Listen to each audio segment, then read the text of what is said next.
So imagine working for $1 million company and not seeing a cent of that money. That's the life of a student athlete. The NCAA has grown into one of the biggest sports entities in the world, but sadly also one of the most corrupt.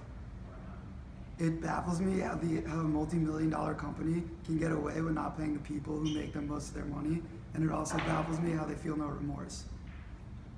Whether or not NCAA players should be paid has been a hotly debated topic for many years now. And whether you're a sportscaster, a former student athlete, or even just an average Joe, everyone has their own opinion, and most people feel hotly about their own opinion. Today, I'm here to persuade you to fight the NCAA on changing their rules and regulations on paying their players, and to finally get them the pay they deserve. I've been researching this topic for a number of years now, and I feel that I'm qualified to show the audience the problem with the current state of the NCAA, show you the solution on how to fix that, and then help you visualize what the world will look like, what college sports will look like, and student athletes will look like after the solution comes into play. So the first question is, what's the problem? And that's simple, the players aren't compensated. Well, why should they be compensated? Well, first of all, they're working really hard. According to Business Insider, the average practice hours a week per sport go as follows. Baseball is 42.1 hours a week, basketball is 39.2, and football is 43. And that's on top of their already hectic schedule. The schedule of a student athlete is no laughing matter. According to an press conference with NFL cornerback Richard Sherman, he was asked what the schedule of a student athlete looks like, and he said it looks a little something like this. He said, you wake up, you have weights at this time. Then you go to class. After class, you maybe try to grab a quick bite to eat. Then after your bite to eat, you go straight to meetings. Then after meetings, you got practice. After practice, you got to get all your work done that you've had throughout the day. He even went on to say that he doesn't think a normal college student can handle a schedule like this. And speaking as a normal college student, I couldn't agree more. Now, the NCAA is supposedly only allows 20 hours per week, but obviously teams are breaking these rules, and the NCAA is doing nothing about it. Now, the next question might be, how much is the NCAA making now that their players make $0? Well, according to Fortune.com, they raked in $1.06 billion last year in revenue, and the players saw none of that money. And even though this is public knowledge, they still say they can't afford to pay their players. The head of the NCAA, Mark Emmert, said that schools don't profit off athletics, or they barely make a profit. While this is true, this is very misleading because according to a documentary called Business of Amateurs, schools spend money to make it look like they're not making any money. That's why the top 10 largest stadiums in the US all belong to colleges. And also, most of you might think that NCAA athletes live like a lavish lifestyle, when in reality they don't. According to former UConn basketball star Shabazz Napier, he said that they did have hungry nights where they didn't eat, and he was still expected to come in the next day and try his hardest. People forget that student athletes, a lot of them come from low-income households, and the finances that come with a scholarship can't support a normal college lifestyle for them. So your next question might be, what's the solution? Well, the solution is simply to pay the players, but how do you go about that? So I think we should create a system with a free market signing of recruits. So basically this means colleges of all sorts can propose offers to players and enter them in this free market system. So in layman's terms, the better you are, the more you make. This will make better players feel more valued and other players work harder. Next is, players right now can't profit off their own name, which is absurd. And I say we bring in the NCPA, and they represent the players, giving them royalties and keeping them eligible for the draft.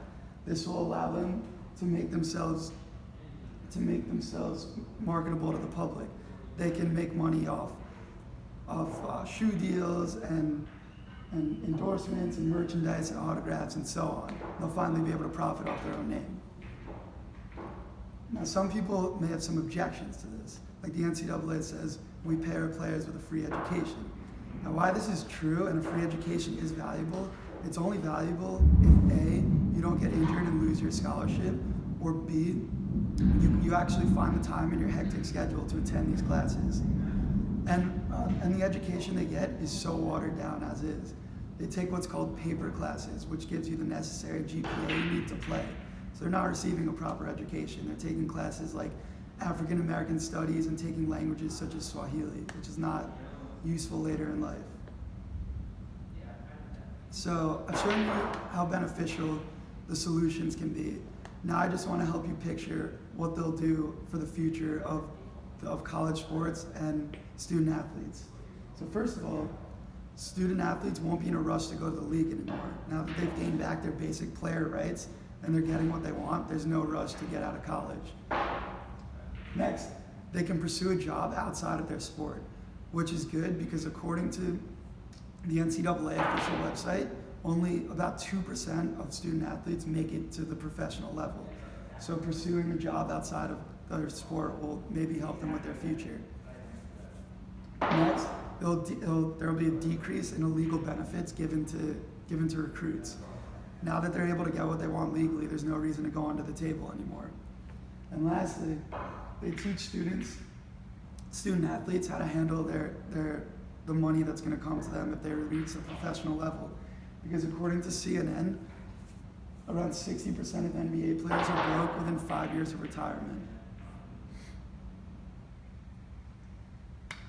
So that sounds like a better life for student athletes and college sports as a whole.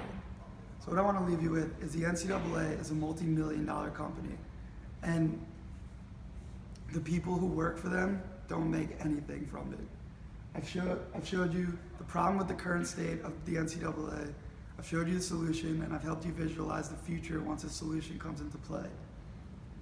To conclude, next time you see a student athlete around campus and you say, oh, hey, that guy has it easy, just remember the sacrifices that he or she makes for the school, the students, and the sport. All right, any questions? Yes. Do you think the NCAA in its current state has enough money to pay the players, or would they have to take other measures? So I did do research. There's number one, if they stop putting expenses into things that they're recklessly spending money on just to make it look like they're not making money, they'll be able to afford it.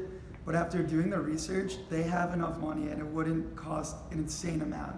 There would be, if my solution did come into play, there would be, the NCAA would set a minimum and a salary cap.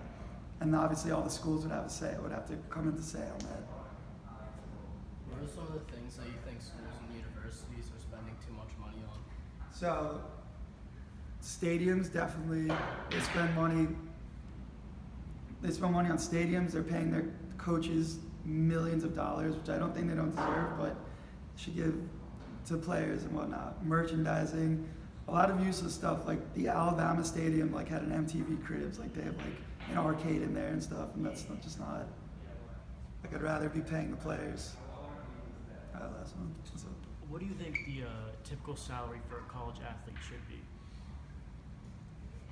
I haven't decided on an exact number. I'm not saying they should be paid millions or even hundreds of thousands, but when the person selling their jersey in the bookstore is making $10 an hour and they're making zero, there's a problem. There needs to be a salary in general. Thank you guys.